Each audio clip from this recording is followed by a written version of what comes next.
Hello friends, मैं lucky Kumar LN के class में आपका स्वागत है। आज इस वीडियो में हम आपको जीव विज्ञान में जीव प्रोग्राम के चैप्टर नंबर 2 श्वसन के बहुत ही महत्वपूर्ण ऑब्जेक्टिव क्वेश्चन बताने वाले हैं। इस वीडियो में हम आपको 20 वीवीआई ऑब्जेक्टिव क्वेश्चन बताएंगे जिससे परीक्षा में आने की संभावना निश्चित है। तो वीडियो का स्किप मत कीजिएगा, वीडियो को शुरू से अंत तक देखिएगा। तो चलिए स्टार्ट करते हैं। क्वेश्चन नंबर 1, एटीपी में फास्फेट संख्या कितनी होती है? काफी महत्वपूर्ण क्वेश्चन है। यहाँ बताना आपको एटीपी में फास्फेट संख्या कितनी होती है। ऑप्शन है 1, बी 2, सी 3, डी 4। एटीपी में फास्फेट संख्या कितनी होती है? तो 3 होती है। यहाँ पर राइट आंसर हो जाए ऑप्शन सी। इसे याद रखिएगा। चलिए अगला क्वेश्चन देखते हैं। क्वेश्चन नंबर 2, कौन सी क्रिया सभी जीवों के लिए अनिवार्य है? यह भी काफी महत्वपूर्ण क्वेश्चन है। मैट्रिक परीक्षा में बराबर पूछा जाता है। यहाँ बताना आपको कौन सी क्रिया सभी जीवों के लिए अनिवार्य है। ऑप्शन है वाष्पोत्सर्जन, बी प्रकाश संश्लेषण, सी श्वसन, डी चलन। तो कौन सी क्रिया सभी जीवों के लिए अनिवार्य है? तो श्वसन जो है सभी जीवों के लिए अनिवार्य है। इसे याद रखिएगा। चलिए अगला क्वेश्चन देखते हैं। क्वेश्चन नंबर 3, मछली किस अंग से सांस लेती है? यह भी काफी महत्वपूर्ण क्वेश्चन है। यहाँ बताना मछलियां किस अंग द्वारा श्वसन लेती है। ऑप्शन है ट्रेकिया, बी गिल्स, सी कोशिका झिल्ली, डी फेफड़ा। तो मछलियां किस अंग द्वारा सांस लेती है? तो गिल से सांस लेती है। यहाँ पर राइट ऑप्शन बी। इसे याद रखिएगा। चलिए अगला क्वेश्चन देखते हैं। क्वेश्चन नंबर 4, खुला परिसंचरण तंत्र पाया जाता है। काफी महत्वपूर्ण क्वेश्चन है। मैट्रिक परीक्षा में बराबर पूछा जाता है। यहाँ बताना आपको खुला परिसंचरण तंत्र पाया जाता है। ऑप्शन मनुष्य में, बी कॉकरोच में, सी घोड़े में, डी शेर में। तो खुला परिसंचरण तंत्र किसे पाया जाता है? तो कॉकरोच पाया जाता है। यहाँ पर राइट ऑप्शन बी। क्योंकि कॉकरोच में क्या होता है कि इसमें नस नहीं होता है। इसमें जो रक्त है वो डायरेक्ट इधर से उधर जाता है। ठीक है। और ये क्वेश्चन भी पूछा जा सकता है कि कॉकरोच में कितने जोड़े श्वसन रत्न पाए जाते हैं? तो कॉकरोच में 10 जोड़े श्वसन रत्न पाए जाते हैं। इसे भी याद रखिएगा। चलिए अगला क्वेश्चन देखते हैं। क्वेश्चन नंबर 5, किण्वन क्रिया पाई जाती है। यहाँ बताना किण्वन क्रिया किसे पाई जाती है। ऑप्शन ईस्ट में, बी अमीबा में, सी हाइड्रा में, डी इनमें से कोई नहीं। तो किण्वन क्रिया किसे पाई जाती है? तो ईस्ट में किण्वन क्रिया पाई जाती है। यहाँ पर राइट आंसर ऑप्शन है। इसे याद रखिएगा। और किण्वन क्रिया द्वारा क्या होता है कि दही का जमना जो है किण्वन क्रिया द्वारा होता है। साथ में इसे भी याद रखिएगा। चलिए अगला क्वेश्चन देखते हैं। क्वेश्चन नंबर 6, स्वाद कलियां पाई जाती है। यहाँ बताना आपको स्वाद कलियां किसे पाई जाती है। ऑप्शन है जीभ की ऊपरी सतह पर, बी अग्नाशय की ऊपरी सतह पर, सी ग्रसनी के भीतरी दीवार पर, डी अग्रचर्वक पर। तो स्वाद कलियां किसे पाई जाती है? तो जीभ की ऊपरी सतह पर। यहाँ पर राइट आंसर ऑप्शन है। इसे भी याद रखिएगा। चलिए अगला क्वेश्चन देखते हैं। क्वेश्चन नंबर 7, मनुष्य के मुख गुहा में कितने जोड़े लाल ग्रंथि पाई जाती है? यह भी काफी महत्वपूर्ण क्वेश्चन है। यहाँ बताना आपको मनुष्य के मुख गुहा में कितने जोड़े लाल ग्रंथि पाई जाती है। ऑप्शन है 1, बी 2, सी 3, डी 4। तो मनुष्य के मुख गुहा में कितने जोड़े लाल ग्रंथि पाई जाती है? तो 3 जोड़े लाल ग्रंथि पाई जाती है। इसे याद रखिएगा। टैलिन जो होता है, टैलिन एंजाइम, वो लाल ग्रंथि पाया जाता है। साथ में इसे भी याद रखिएगा। चलिए अगला क्वेश्चन देखते हैं। क्वेश्चन नंबर 8, अमीबा में अधिकांश पोषण कैसे होता है? ये भी काफी महत्वपूर्ण क्वेश्चन है। मैट्रिक परीक्षा में बराबर पूछा जाता है। यहाँ बताना आपको अमीबा में अधिकांश पोषण कैसे प्राप्त होता है। ऑप्शन ए अंतग्रहण से, बी सर्वाहारी से, सी स्वपोषित से, डी शाकाहारी से। अमीबा में अधिकांश पोषण कैसे पाया जाता है? तो अंतग्रहण से पाया जाता है। अमीबा जो होता है अंतग्रहण द्वारा भोजन प्राप्त करता है। इसे याद रखिएगा। चलिए अगला क्वेश्चन देखते हैं। क्वेश्चन नंबर 9, स्वपोषी पोषण के लिए आवश्यक है।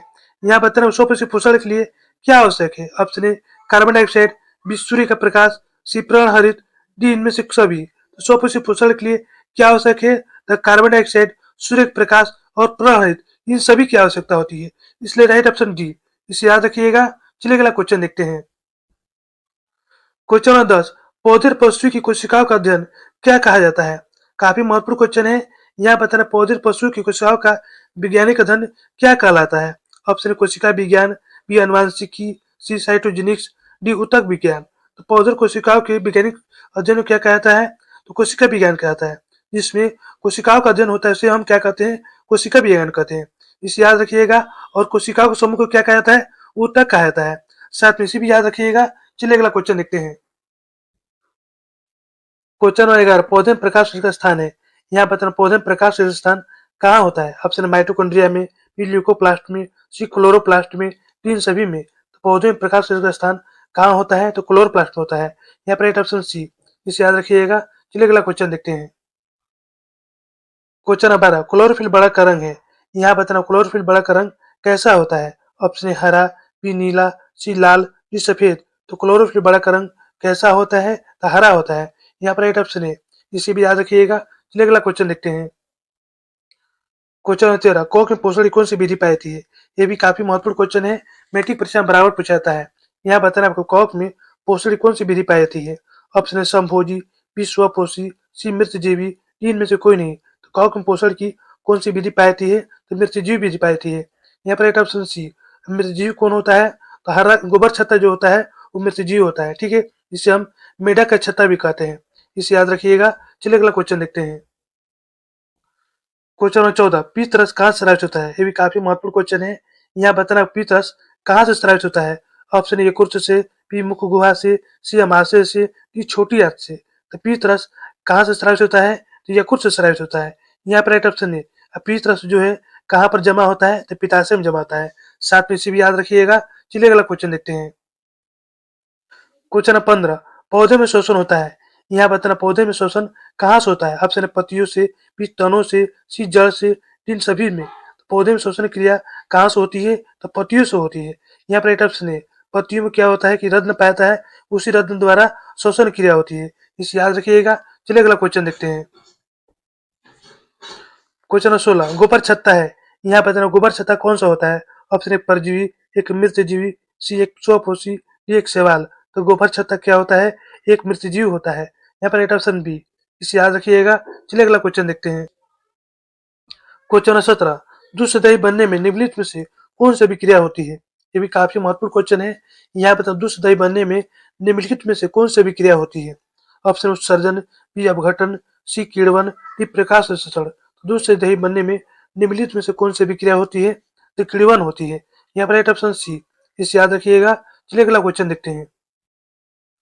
क्वेश्चन नंबर 18, दांत का कठोरतम भाग है। यहाँ बताना दांत का कठोरतम भाग कौन सा होता है? ऑप्शन इनामेल, बी डेंटाइल, सी केनाइन, डी मज्जा गुहा। दांत का कठोरतम भाग कौन होता है? इनामेल होता है। यहाँ पर राइट ऑप्शन है, इसे याद रखिएगा। दांत का ऊपरी सतह कौन होता है? इनामेल ही होता है, इसे भी याद रखिएगा। चलिए अगला क्वेश्चन देखते हैं। क्वेश्चन 19, कौन सी बीमारी श्वसन तंत्र से संबंधित है? यहाँ बताना कौन सी बीमारी जो है श्वसन तंत्र से संबंधित है। ऑप्शन है डायरिया, बी न्यूमोनिया, सी मधुमेह, डी मलेरिया। तो कौन सी बीमारी जो है श्वसन तंत्र से संबंधित है? तो न्यूमोनिया जो होता है श्वसन तंत्र से संबंधित होता है, इसे याद रखिएगा। चलिए अगला क्वेश्चन देखते हैं। क्वेश्चन अभी तिलचट्टे में कितने जोड़े श्वसन रत्न पाए जाते हैं?